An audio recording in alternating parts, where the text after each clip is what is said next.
So welcome back to the Boro Breakdown podcast, the Boro podcast that gives you the ins, the outs, the ups, the downs of Middlesbrough Football Club. And just before I kick things off, guys, if you're watching us on YouTube or listening to us on the podcast apps, make sure you hit the subscribe button or leave us a review on the Apple Podcast. We're on 95 reviews now, I think, so we're just 5 short of the 100, so that'd be a really good achievement for us and also helping us get found in the podcast world. So we really appreciate that, and we'd read that on the podcast as well. Like Lord of the Reeves said, that we're a very good podcast and we all get along very well. Give some good insights. So thank you very much to Lord of the Reeves for his comment there. So, but anyway, guys, let's chat about the Boro. A big win tonight. Middlesbrough win 2-1 at the Riverside Stadium. 2 goals from Duncan Watmore and a consolation goal by Jan Dada to give Boro all 3 points. Moved Boro to 8th in the table. Els, will kick things off with you. I'm going to let Dana get her brain into gear. But 8th in the table now. Boro had 37% possession, 13 shots tonight. It was clear a counter-attacking performance. How would you rate Boro's display tonight? For me, I thought it was probably one of the best performances we played all season. Yeah, I thought it was really good. I think compared to what people were probably expecting from this game as well, it looks even better, really. I don't think even any of us have predicted a win in our predictions on Sunday, and I think people thought it was going to be a really difficult game, and it's such a big turnaround from the weekend.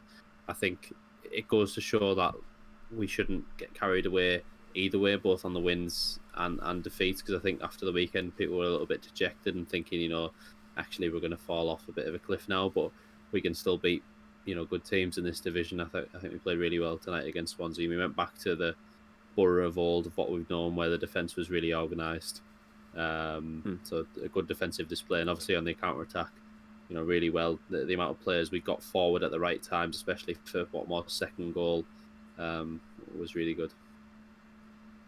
Yeah, Dana, would you echo anything what else just mentioned there? Yeah, I think it was a tight game. It was always going to be against Swansea. They still are that possession-based team, and they do like to play the ball along the floor. And like I mentioned in the preview podcast, we needed to stop Andre Ayew, and I think that Dale Fry did a fantastic job of that. The back three, again, were brilliant. And it was a shame, actually, that we did concede that goal. I know it came off Dale Fry's back, but we did deserve a clean sheet for that performance. And I think we were quite neck and neck ourselves in Swansea for a large part of the game, and I think it was one of those where it could have gone either way, to be honest. And I'm glad that we did get the goals that we did. It was a bit lucky with the Duncan Watmore one, but he deserved it with the run that he got through the defence. And then the second one, I don't know what Freddie Woodman's doing, to be honest. What is that keeping? Give it up, didn't he? Yeah. That's the like me and goal. Was so bad, wasn't it? It wasn't. Poppadom hands. I don't know how it goes through him, but I think Duncan Watmore did deserve that, to be fair.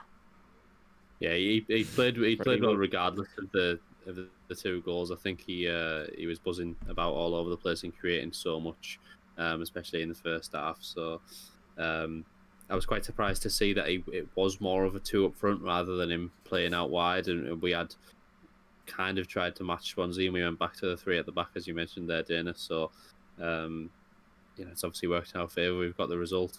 I think what I liked about it is obviously when we've played the back 4, obviously McNair's had to go on the left-hand side of it, but today he was able to shuffle over to the right because Mark Bowler was able to play on that left-sided centre-back. It's a bit more natural for him, so brilliant really from McNair as well to read the pass from the Swansea player and intercept it, and then that ball for Watmore is fantastic, and it just epitomises Paddy McNair in the season that he's having, the vision to spot that and the execution of the pass. Because you can say it's an easy ball because Duncan Watmore is in acres of space, but I've seen so many Boro players mess that ball up, and the pass, there's too much on it, or it's too far behind a player, and it was on a plate for Duncan Watmore, and fair play to Paddy McNair, and fair play to the defence as well as a whole. Again, Swansea got Neil Warnocked. Thanks, guys. You've ruined all my questions. Thanks for that. Yeah, we went off on a bit of a tangent. Sorry, Jonny. To be fair, it's good. It's good, but I think with the Watmore second goal, I think Chuba deserves a lot of credit. I think when he pulls the defenders away and leaves the gap for McNair to play the ball through, I think it's a very, very good play from him. But we'll speak about Paddy McNair now. Signed a new deal this week, Dana, which is a massive deal for Boro. Obviously taking him into the 23-24 season.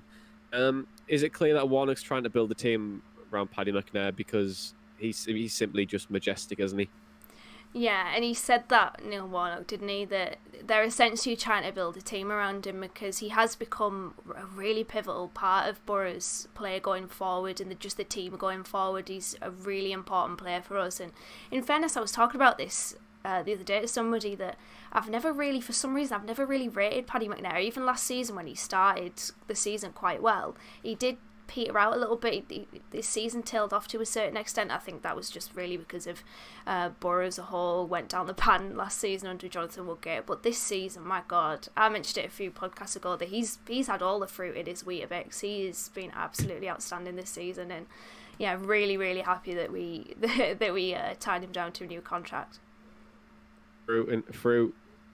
Cream, everything. Sugar, everything, the whole shebang is Weetabix in it. But there's another player that's massively improved over the last few weeks. And I know we spoke a lot about Anthony Dijksteel and how well he's been playing this year. And I just want to chat about Mark Bowler for a little bit. I think last year when he first came to the club, I said he was one of my players to watch. I was really excited for Mark Bowler to come into the team and show this like aggressive fullback that we were hoping to expect anyway from a former Arsenal academy player.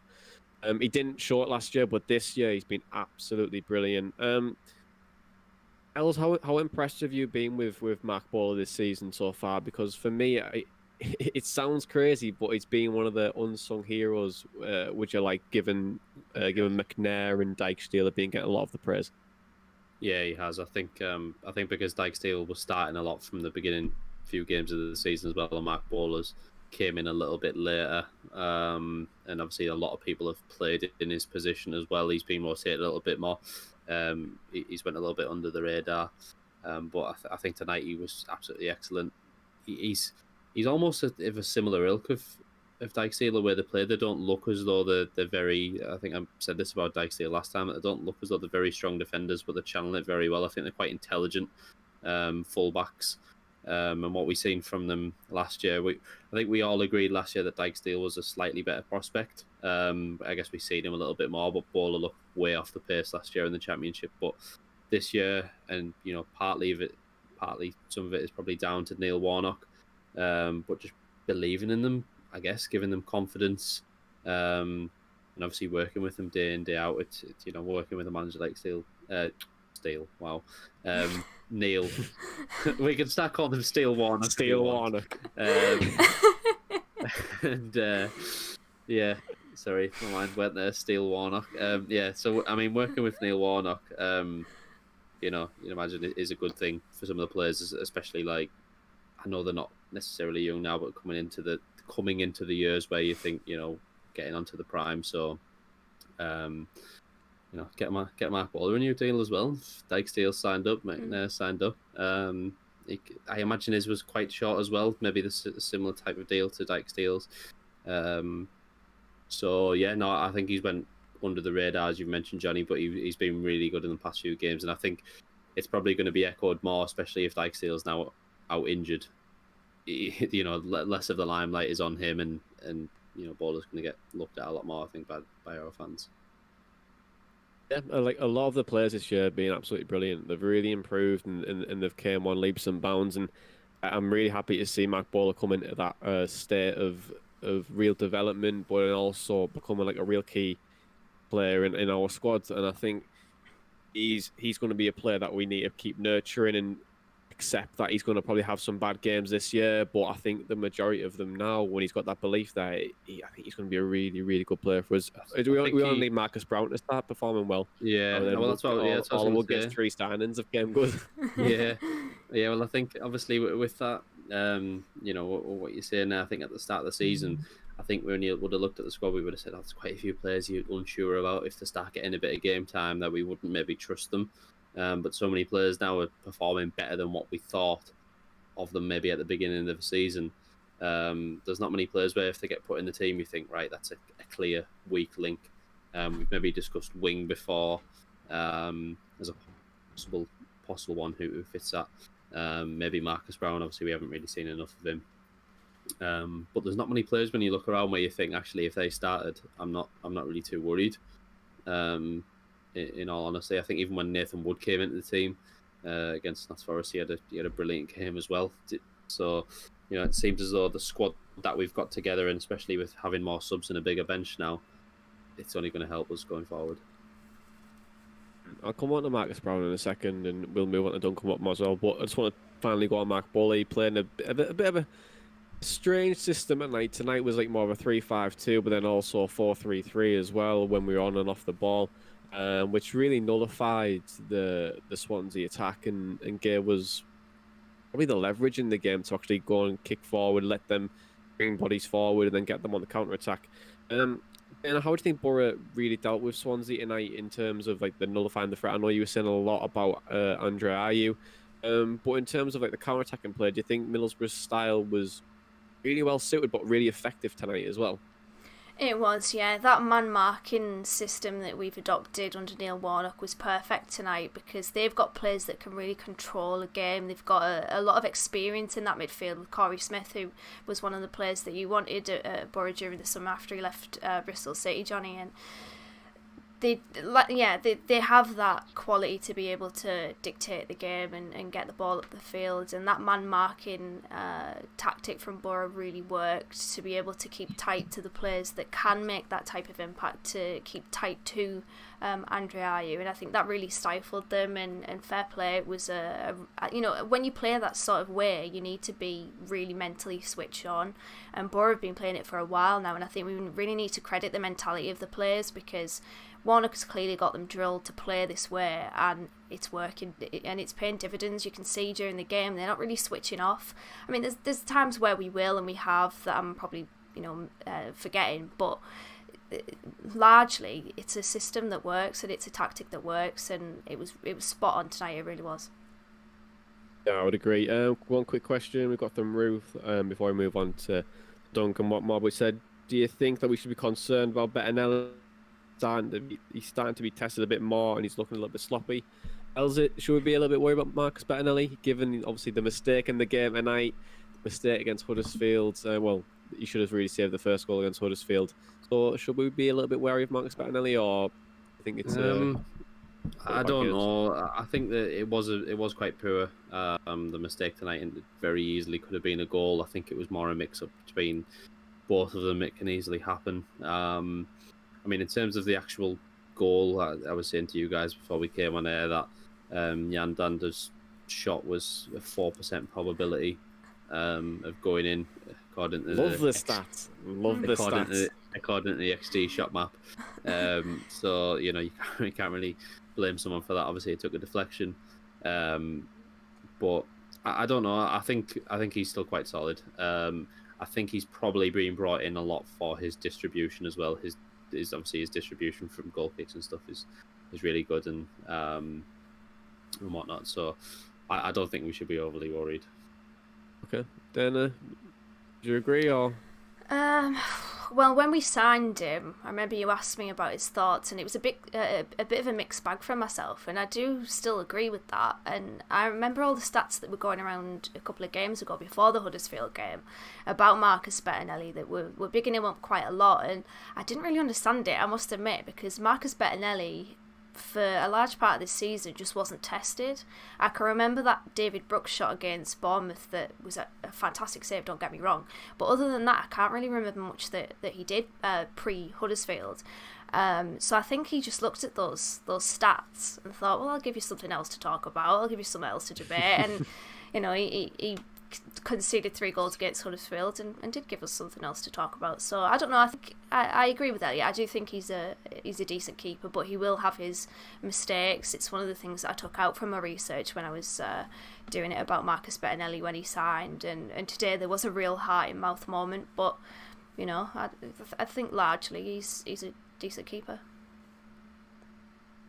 Fair enough. And I'll read some of the comments out before I move on. But Kinzu said some performance from the lads today, buzzing for Watmore being class in the last 2 games he's played. Roof said it was a great performance, showed brilliant resilience after Saturday. And then Andrew Salmon as well said, they say the table doesn't lie, but we're definitely better than 10th. Top 4 by New Year with the games we have, so very optimistic there. Get ready, Jonny, for the tattoo. I'm pretty confident. Ben Strickland said Warnock mentioned on the 12th-man pod that he expects to be a few more contracts to be handed out. If you had 2 long-term contracts to hand out, who would there be to? So, good question. Give your contract each. Who do you want? Ashley Fletcher. Ashley Fletcher and Denner. Oh, so I have to say someone different to Fletcher. Yeah, say someone different, yeah. Matt Bowler. I picked the easy one. You did. Fletcher and Bowler. No, I'm going to go Bowler, yeah.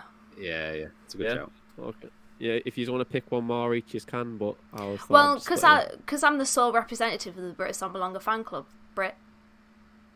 Makes sense. I mean, why would you let a £15 million player go in the summer? Exactly. Nothing.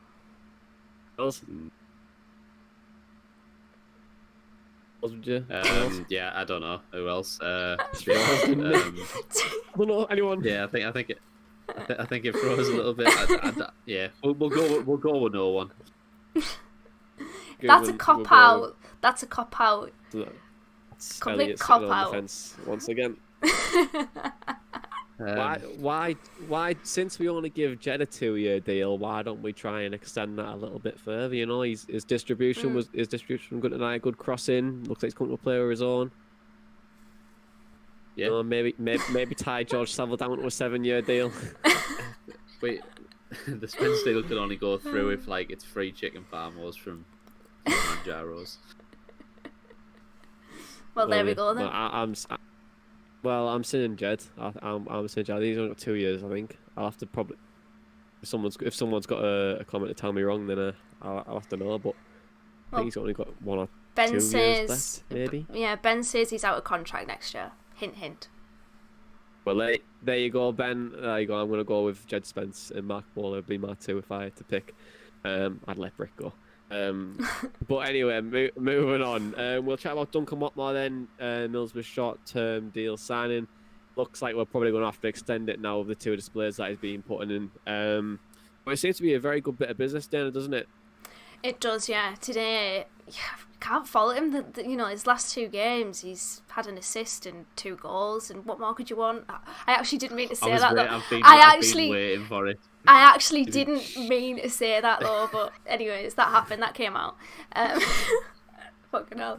Anyways, yeah, brilliant impact. I think he gives us that energy, and what Maddo and Mark were saying on the commentary, that he does give us that drive and that little bit extra going forward. And that run, to be fair, for the first goal, and obviously it was a deflected shot, but I think when you have that type of run into the box, and like you mentioned with Tuba's run, drawing the defender out of position, it just opened up that space, and if you don't shoot, you never know what will happen, really. So he's been really, really good. And that Sunderland fan, by the way, that was laughing when he mentioned when I mentioned to him that Duncan Watmore was signing for Boro. Well, he's not laughing now, is he? Yeah, managerless Sunderland. I can't believe Andrew Taylor was in charge, by the way, the other day. Yeah, what? That's so 2020.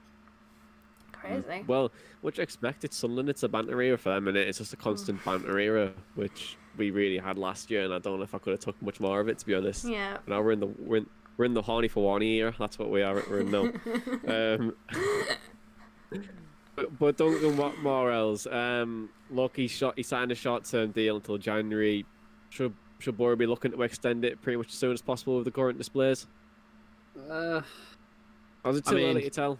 Yeah, maybe still a little bit too. Obviously, he's only had the 2 starts. Put in a very good case forward, an assist and 2 goals. Obviously, it works well, I think, when you do things like this with the contracts, where you're basically saying earn yourself a new deal, because that's when you're going to drive the performance from the players. I think that's showing with what he's done so far. So a long way to continue. It's benefiting the team, benefiting his career as well if he manages to secure a deal. So win-win.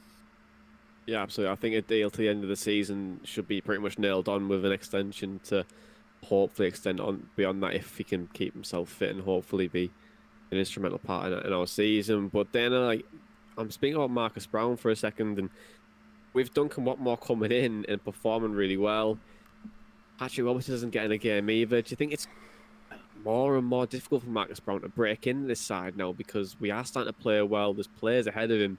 What do you think he needs to do to get back in? Because it looks pretty grim for him at the minute, to be honest. Well, firstly, he needs to get fit because he's injured. But secondly, I mean, I take your point. I think it's different with Watmore, though. I think he's that he has that free roam behind the striker.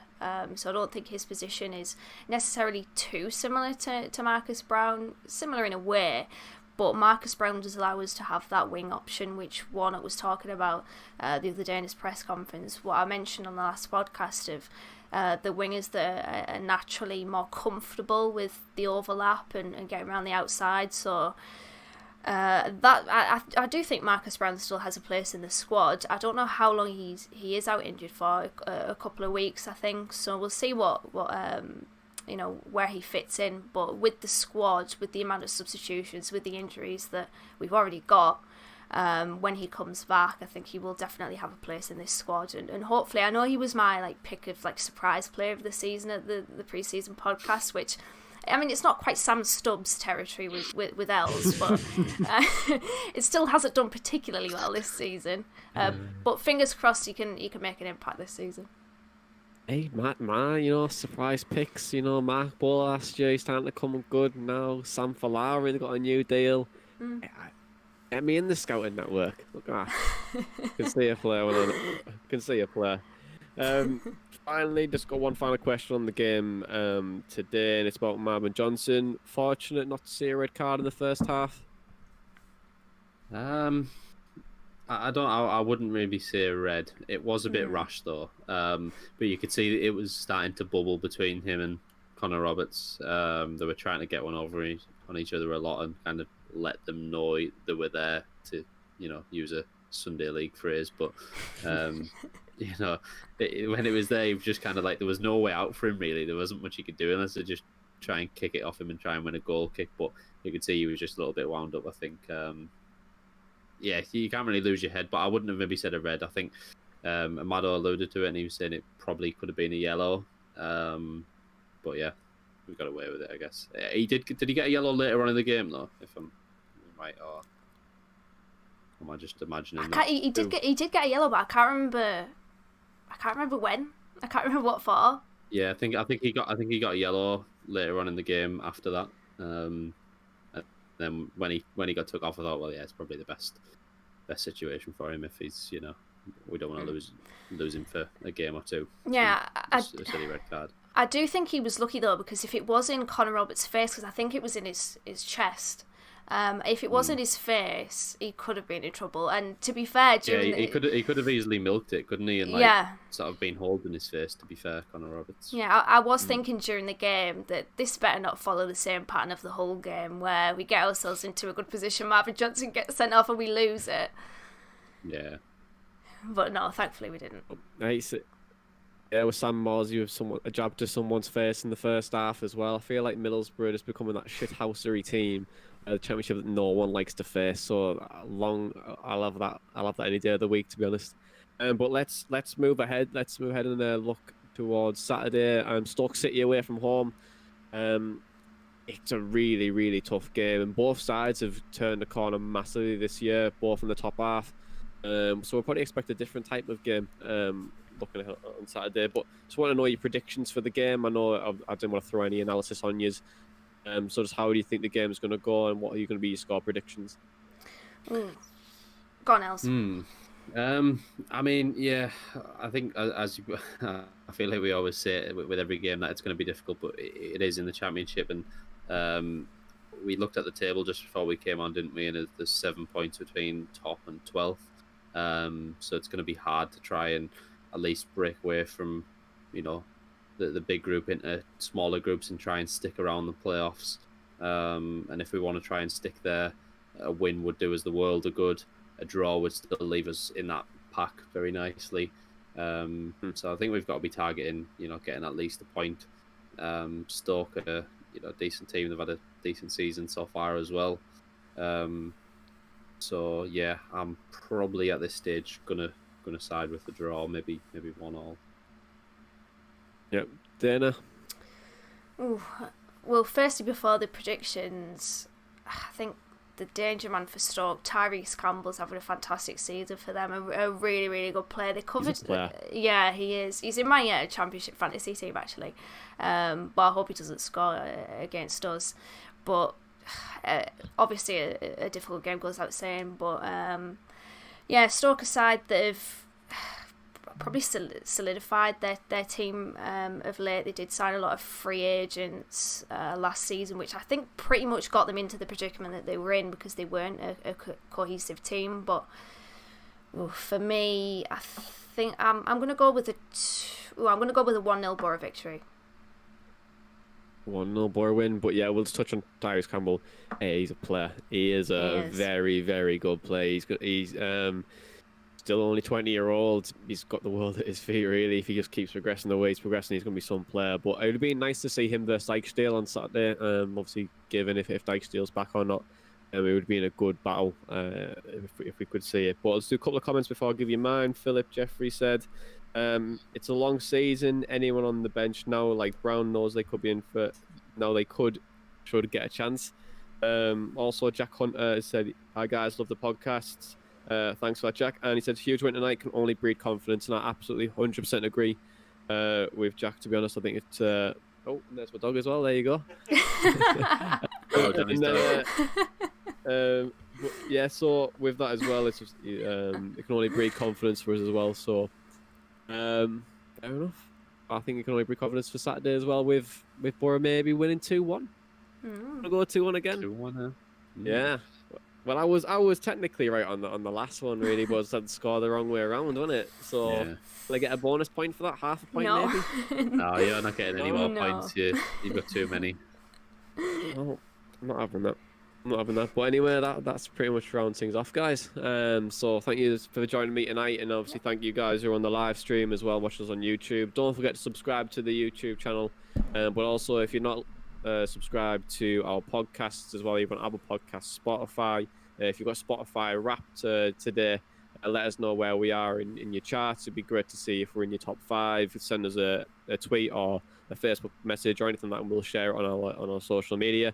But also, finally, I'll finally end on this. If you haven't given us a 5-star rating on the podcast apps, we're 5 off 100 now, so 100 before Christmas, and obviously that helps us get found, but help Boro fans find us as well.